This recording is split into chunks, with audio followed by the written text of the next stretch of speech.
নমস্কার প্রিয় বন্ধুরা, চলে এলাম এক নতুন ভিডিও নিয়ে।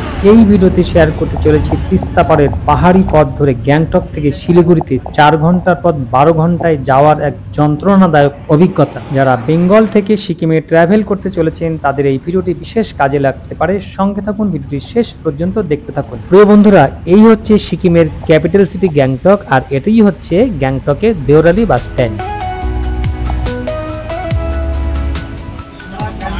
দেওরালি বাস স্ট্যান্ড থেকে চলে যাচ্ছি সোজা শিলিগুড়ি। এখনই আমাদের বাস ছেড়ে দিচ্ছে। ড্রাইভার বসে গেছে বাসের আসনে।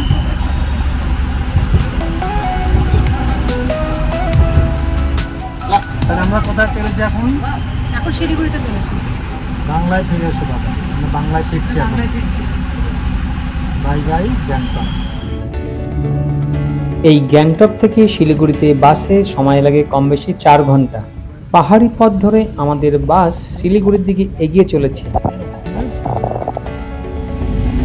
আমরা এই গ্যাংটক থেকে ডাউনের বাসে চলেছি, সেজন্য পুরো সিটি বাস খালি, আছে ফাঁকা বাসে চলেছি আমরা। এই গ্যাংটক থেকে শিলিগুড়ির দূরত্ব কম বেশি 114 কিলোমিটার। কিছুক্ষণের মধ্যে আমরা পৌঁছে যাব সিকিম ও পশ্চিমবঙ্গের সীমান্তের রংপুর চেকপোস্টে। এটাই গ্যাংটক শিলিগুড়ি বাসের প্রথম স্টপেজ।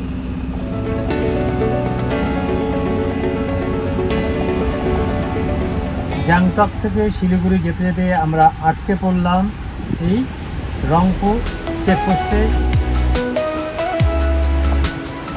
পাশ দিয়ে বয়ে চলেছে তিস্তা নদী। পরিবেশ ভীষণই মনোরম, কিন্তু মনটা একদমই মনোরম নয়, কারণ এই রংপুর চেকপোস্টে আমাদের 5 থেকে 6 ঘন্টা বসে থাকতে হবে, কারণ রাস্তা আমাদের ক্লিয়ার নয়, রাস্তা এখন বন্ধ হয়েছে। এখানকার যোগাযোগ ব্যবস্থা খুবই খারাপ, বিশেষ করে এই গ্যাংটক থেকে শিলিগুড়ি বা দার্জিলিং বা শিলিগুড়ি থেকে গ্যাংটক বা দার্জিলিং থেকে গ্যাংটক যাতায়াত ব্যবস্থা খুবই খারাপ। যখন তখন রাস্তা বন্ধ হয়ে যায়, একদম ভালো নয় যোগাযোগ ব্যবস্থা। আসা খুব কষ্ট করে এখানে, বা যাওয়া এখান থেকে ফিরে যাওয়া খুব কষ্টকর। তার ভোগান্তির শিকার হচ্ছে আমরা। 5 থেকে 6 ঘন্টা বসে থাকা চাপ ব্যাপার এই গরমের মধ্যে। যদিও এখানে অতটা গরম নয়, তাও বয়ে চলেছে, সুন্দর একটা ঠান্ডা হাওয়া বইছে, তাও ভালো লাগছে না। 5 থেকে 6 ঘন্টা অনেকটা সময় বসে থাকতে হবে। দেখা যাক কখন বাস ছাড়ে, আমরা ওয়েট করছি, অপেক্ষা করছি এই বাস কখন ছাড়বে এবং কখন গিয়ে আমরা পৌঁছাবো আমাদের গন্তব্য শিলিগুড়ি।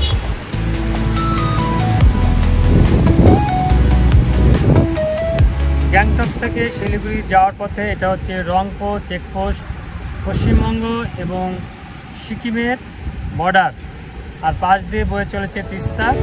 আমরা চলেছি একদম সোজা শিলিগুড়ি। এখানে রাস্তায় কাজ চলছে, সে ট্রাফিক টোটালি বন্ধ আছে এবং আমরাও বাস থেকে নেমে পড়লাম। আর বাস ছাড়বে এখান থেকে সন্ধ্যা 6টায়, অর্থাৎ অনেকক্ষণ আমাদের এখানে ওয়েট করতে হবে। সেই পাকে নেমে পড়লাম এই রংপুর চেকপোস্টে এবং ঘুরে ঘুরে দেখছি খুব সুন্দর তিস্তার পাড়ে, খুব ভালো লাগছে এখানে। কিছু করার নেই, ভালো না লাগার উপায় নেই, যখন বাস ছাড়বে তখন যাব। পাশ দিয়ে বয়ে চলেছে তিস্তা, সুন্দর এক মনোরম পরিবেশ।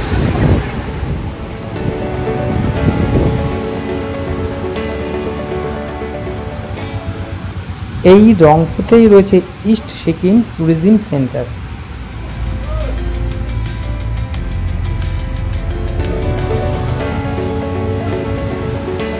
যেহেতু বাস ছাড়তে অনেকটা সময় বাকি আছে, সেই সময়ের ফাঁকে আমরা খুঁজতে খুঁজতে চলে এলাম এক বাঙালি হোটেলে দুপুরের লাঞ্চের জন্য। আমরা ভেজ থালিতে লাঞ্চ সেরে নিচ্ছি, তবে এখানে হোটেল বা রেস্টুরেন্ট খুঁজে পাওয়া খুবই দুষ্কর।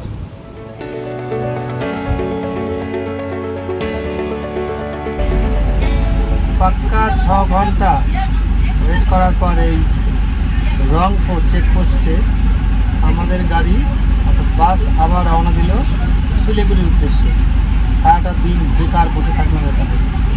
রাস্তাঘাটের অবস্থা খুবই খারাপ, কাজকর্ম চলছে। গ্যাংটক থেকে শিলিগুড়ি পর্যন্ত সরকারি বাসের ভাড়া হচ্ছে 250 থেকে 270 টাকা, আর বেসরকারি বাসের ভাড়া হচ্ছে 500 থেকে 700 টাকা পরিবেশ পরিস্থিতি অনুযায়ী।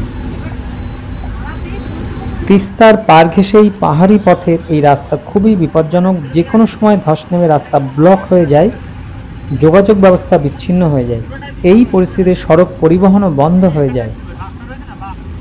এক্ষেত্রে রাস্তায় ধস বা কাজের জন্য গ্যাংটক শিলিগুড়ি রুটে সিকিম সরকারি বাস পরিষেবা বন্ধ থাকলে বিষয়টি সিকিম গভর্নমেন্টের বাস সার্ভিসের ওয়েবসাইটে নোটিশ দিয়ে দেয়। তাই যারা গ্যাংটক শিলিগুড়ি রুটে ট্রাভেল করবেন তারা প্রথমেই সিকিম গভর্নমেন্টের বাস সার্ভিসের ওয়েবসাইট একটু চেক করে নেবেন, আর সেই মতো ঘর থেকে বার হবেন এবং সুবিধাজনক পরিবহন ভেহিকেলসে করে আপনার গন্তব্যের উদ্দেশ্যে জার্নি করবেন।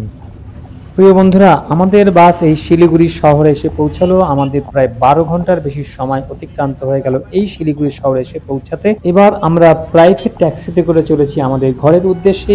এই ভিডিওটি এই পর্যন্তই। আপনারা সকলে ভালো থাকবেন, ধন্যবাদ।